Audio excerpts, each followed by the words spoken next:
10 mesures annoncées hier, le jour du coup d'envoi du Grenelle de la lutte contre les violences conjugales. 10 mesures parmi lesquelles une meilleure protection des enfants, souvent victimes collatérales. Mais beaucoup estiment que ça ne va pas assez vite ni assez loin. Roma Cluzel et Nicolas Repère.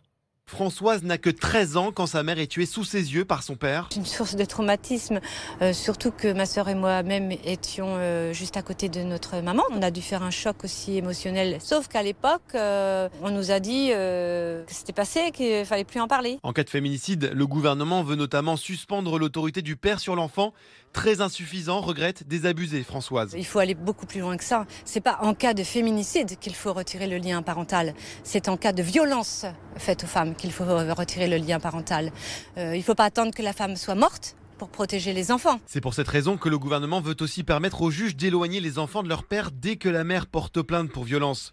Pour Carole Lapanouse, fondatrice de l'association SOS Les Mamans, il faut rendre cette mesure automatique. La ligne rouge n'est pas assez marquée, que tout ça soit dans la loi, qu'on ne laisse pas aux magistrats la capacité de jauger, juger et laisser en danger et les victimes mères et les enfants. Il faut le faire dès qu'il y a des violences. Les associations réclament également plus de moyens pour protéger les victimes de violences conjugales et leurs enfants.